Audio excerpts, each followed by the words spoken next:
یزید حج بیت اللہ کے بعد مدینہ المنورہ آیا اور شراب کی ایک مجلس بپا کی۔ حضرت امام حسین رضی اللہ تعالی عنہ جب وہاں پہنچے تو شراب کی پھیلی ہوئی بدبو کو محسوس کرتے ہوئے فرمایا، یہ بو کیسی ہے؟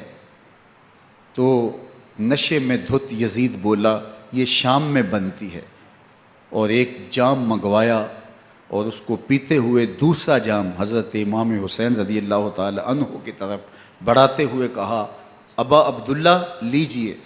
تو حضرت امام حسین رضی اللہ تعالی عنہ نے فرمایا، میں اس کی طرف دیکھتا بھی نہیں ہوں، اور پھر وہ عشقی اشعار پڑھنے لگا۔ جب یزید کی شراب نوشی کا منظر امام حسین رضی اللہ تعالی عنہ اپنی آنکھوں سے دیکھ چکے تھے تو مجھے بتاؤ یزید کے ہاتھ پہ امام حسین کا پاک ہاتھ کیسے آتا؟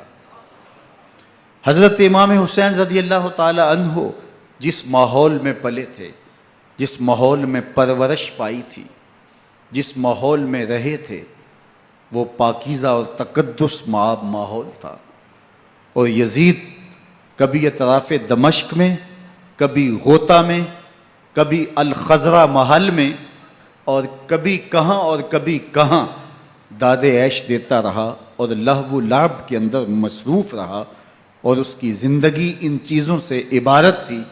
وہ محرمات کو حلال قرار دیتا، شراب نوشی اس کی ہڈیوں میں رچی ہوئی تھی، اور شریعت بیضہ کا مذاق اڑایا کرتا، اور حسین ابن علی رضی اللہ تعالی عنہ کی دوستیاں جن لوگوں سے تھی وہ عبداللہ ابن عباس تھے، عبداللہ ابن عمر تھے، حضرت عبد الرحمن بن ابو بکر رضی اللہ تعالی عنہ تھے۔ یزید تو جوا کھیلتا رہا، یزید تو قمار بازی کرتا رہا، یزید تو شراب نوشی کرتا رہا، اور حسین ابن علی مسجد نبوی کے منبر میں حضور کے پہلوؤں میں بیٹھتے رہے۔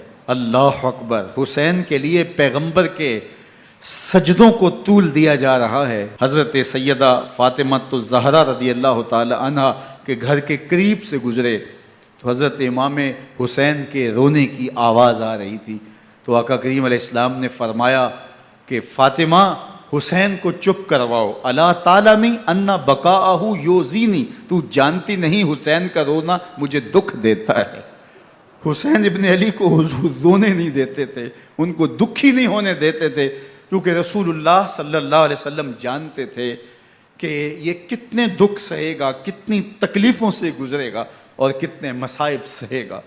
زمانے نے وہ گھڑیاں بھی دیکھیں کہ حضرت حذیفہ بن یمان رضی اللہ تعالی عنہ فرماتے ہیں کہ میں حضور کی خدمت میں نماز مغرب کی ادائیگی کے لیے حاضر ہوا، اور میں نے یہ اجازت خاص طور پہ اپنی ماں سے اس شرط پہ لی تھی کہ امی آپ مجھے اجازت دیں، میں حضور کی خدمت میں حاضر ہوتا ہوں، مغرب کی نماز بھی ادا کروں گا، اور پھر حضور سے عرض کروں گا حضور میرے لیے اور میری ماں کے لیے بخشش کی دعا کر دیجئے۔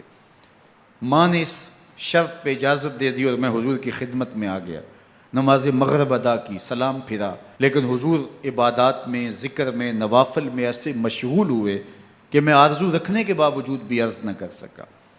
خیر نماز عشاء کا وقت ہوا، اذان پکاری گئی، حضور مصلی پہ آئے، نماز پڑھی، سلام پھرا، اور حضور اٹھے اور کاشانہ اقدس کی طرف چل دیے۔ اب میرے دل میں یہ خیال رہ کے آ رہا تھا کہ ماں کو کیا جواب دوں گا، میں تو حضور سے بخشش و مغفرت کی دعا کروا ہی نہیں سکا۔ جب حضور چل پڑے تو غیر ارادی طور پہ میں بھی حضور کے پیچھے چل پڑا، تو حضور نے رخ پھیرے بغیر فرمایا، من ھذا، میرے پیچھے پیچھے کون آ رہا ہے؟ پھر خود ہی کہا حذیفہ تو نہیں؟ تو میرا دل دھڑک رہا تھا، قلت نعم، میں نے کہا جی حضور میں حذیفہ ہوں۔ فرمایا ما حاجتک غفر اللہ لک ولامک، کیا کام ہے؟ اللہ تجھے بھی بخش دے، تیری ماں کو بھی بخش دے۔ اب جو کام تھا وہ جنبش لب سے پہلے ہی ہو گیا، یہاں تو لفظوں کا سہارا بھی نہیں لینا پڑتا، وہ بند لبوں کی بولیاں بھی سنتے ہیں۔ اقبال بولا ہے فروغت صبح آثار و دہور، چشم تو بی نندائے ما فی الصدور، تیری نظر تو سینوں کے چھپے راز بھی دیکھتی ہے۔ تو کہا ما حاجتوں کا غفر اللہ لک ولی امک، اللہ تجھے بخش دے، تیری ماں کی بھی مغفرت کر دے، کیا کام ہے؟ اب جو کام تھا وہ تو ہو گیا۔ تو میرے حضور نے ارشاد فرمایا حذیفہ سنو، ابھی ابھی ایک فرشتہ آیا ہے جو اس سے قبل دھرتی پر پہلے کبھی نہیں آیا، آج پہلی مرتبہ اللہ سے اجازت لے کے 2 کام کرنے آیا ہے۔